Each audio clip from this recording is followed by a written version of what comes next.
In July 2012, the E3 Expo buzzed with excitement as a small, ambitious startup, Oculus, unveiled a prototype of its virtual reality headset, instantly captivating the video gaming community.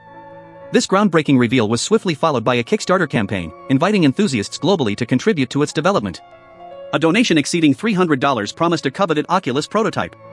The response was staggering. Nearly 10,000 donors poured $2.4 million into the project. Just 2 years later, Facebook acquired Oculus for a monumental $2 billion.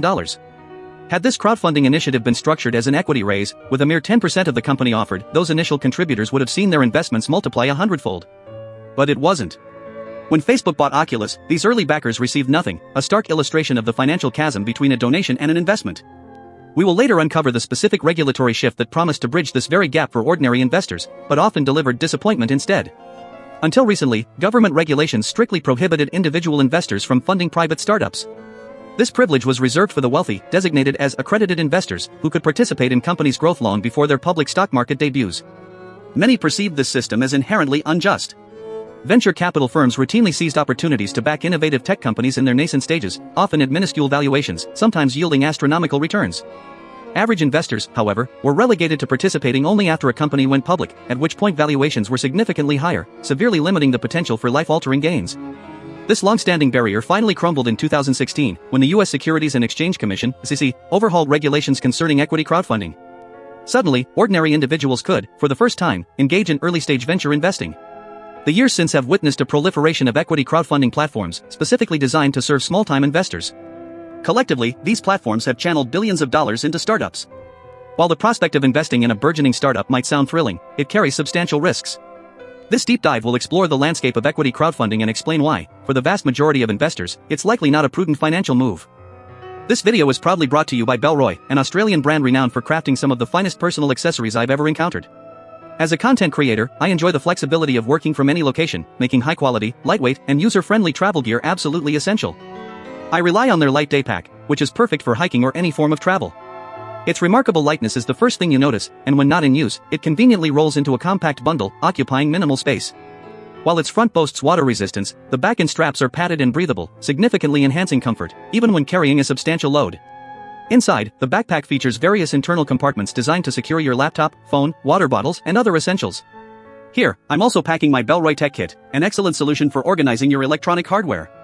I am consistently impressed by the exceptional quality of this backpack.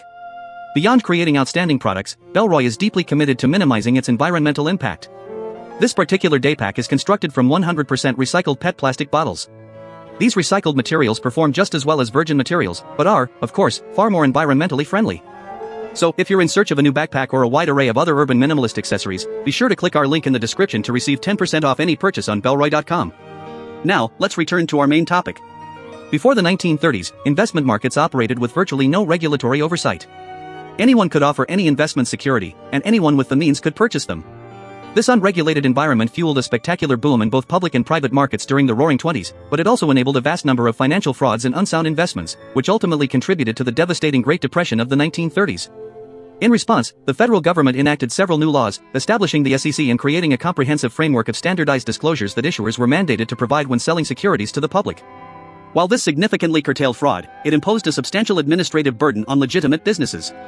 Today, even a modest publicly traded company typically incurs annual expenses of at least $1 million for auditors, lawyers, and other services necessary to comply with applicable regulations. This high cost of being a public company made it exceedingly difficult for small businesses to raise equity capital from the public. In the 1980s, a middle ground between financial deregulation and investor protection was achieved with Regulation D. Under this regulation, companies could raise equity capital without the arduous process of registering with the SEC, provided they exclusively sought funds from accredited investors. Accredited investors are individuals who meet specific wealth criteria. These thresholds have evolved over time. Currently, one must possess a net worth of at least $1 million, excluding their primary residence, or earn a minimum of $200,000 annually. The underlying premise is that affluent individuals are more likely to be sophisticated investors, better equipped to conduct their own due diligence, even in the absence of standardized SEC disclosures.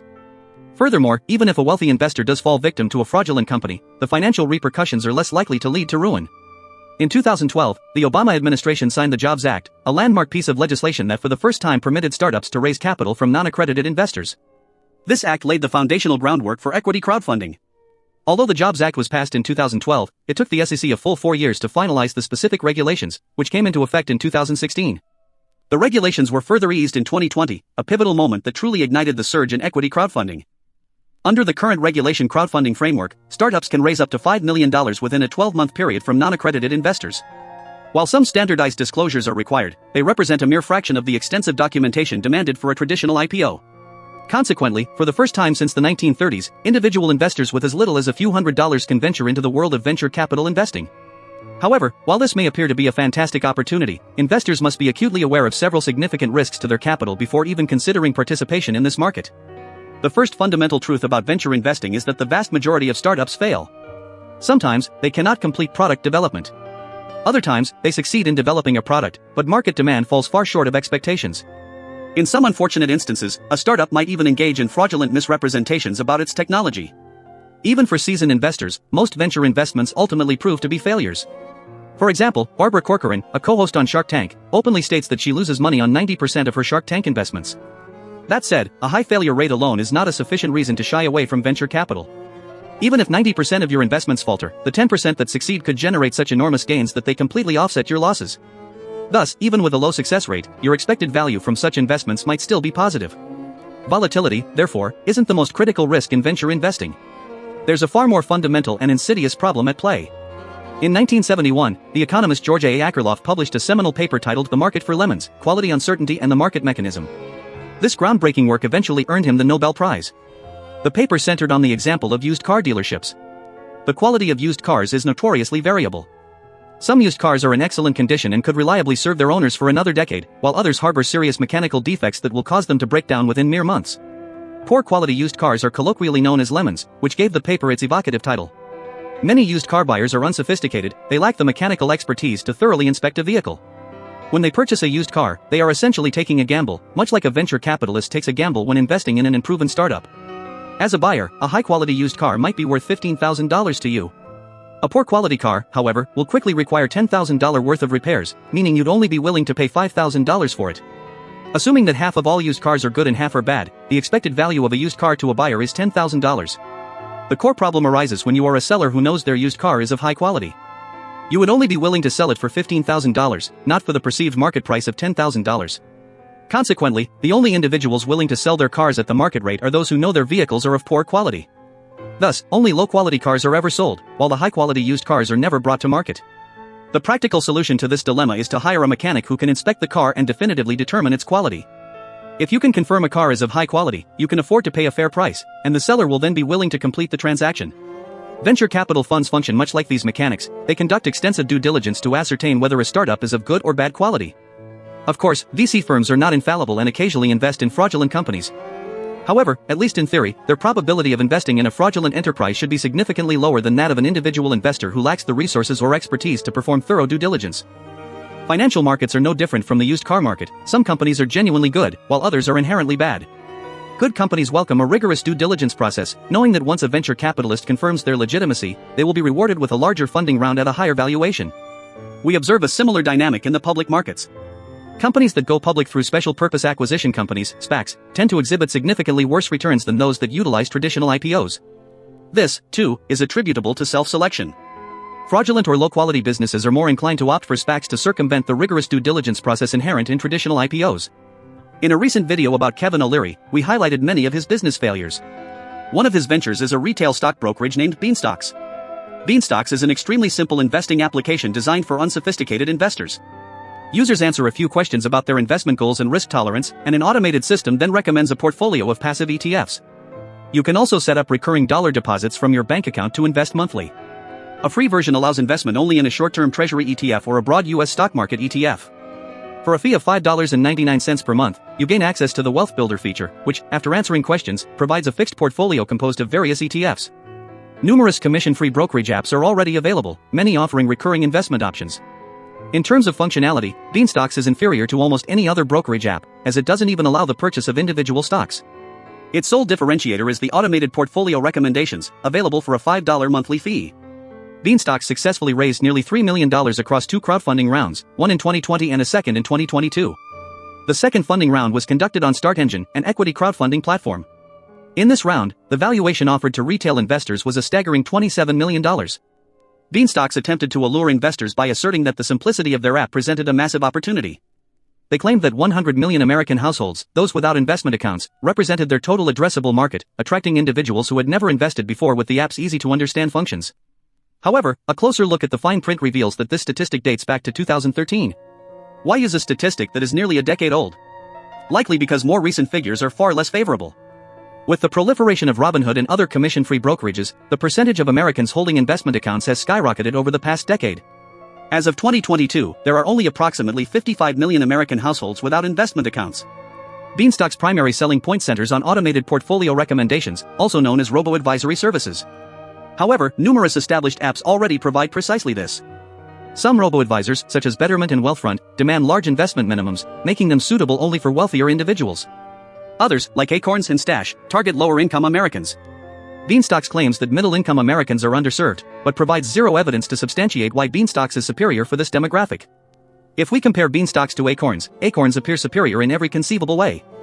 Acorns' cheapest plan is $3 per month and includes expert-built diversified portfolios, the ability to make recurring deposits, the option to round up purchases to the nearest dollar to invest the change, and tax-advantaged retirement accounts. At $5 per month, Beanstocks is more expensive and offers less functionality, providing only expert-built portfolios without features like roundups or retirement accounts. With Kevin O'Leary serving as the public face of the company, Beanstocks asserted this gave them a significant marketing advantage. As of March 2022, they reported 13,000 approved accounts, with 1,400 subscribed to the premium $5 per month subscription.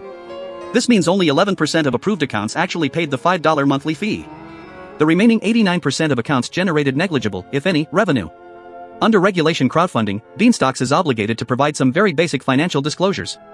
The most recent financials available are for 2022. They generated a paltry $58,000 in revenue, a 36% drop from the $91,000 they recorded in 2021. Remember, this company was valued at $27 million on Start Engine, despite generating less than $100,000 in revenue. Their net loss ballooned from $1.6 million in 2021 to $2.4 million in 2022. At $5 per month, they generate $60 per year per paying client. Based on their $58,000 in revenue, we can calculate they had fewer than 1,000 paying customers on average throughout the year. While they claimed 1,400 paying subscribers as of March 2022, given their minuscule full-year revenue, their number of paying customers almost certainly decreased dramatically over the remainder of the year. Beanstocks is a complete and utter business failure. They possess minuscule revenue, which is declining, while their losses are exploding. In addition to using Start Engine to raise capital for Beanstocks, O'Leary is also a paid spokesman for Start Engine itself. He signed a 5-year deal where he will receive $2 million plus options in exchange for his spokesman and marketing services. Crowdfunding platforms like Start Engine generate revenue by charging a commission on every investment made in a startup through their platform. This explains their willingness to pay Kevin O'Leary such a substantial sum.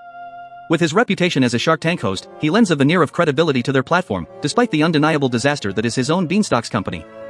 I spent several hours meticulously reviewing startup listings on various equity crowdfunding platforms. Almost without exception, these companies exhibit immaterial revenue and are presented with absurd valuations. One of the most egregious listings I uncovered was for a company called Carbon Counts, featured on the WeFunder platform. It successfully raised $5.7 million at a $28 million valuation. Carbon Counts developed a mobile game called Everforest. The company asserts that if players engage with the game sufficiently, they will plant a real tree in Kenya. It is currently operating in beta mode, with a broad launch plan for sometime in 2024.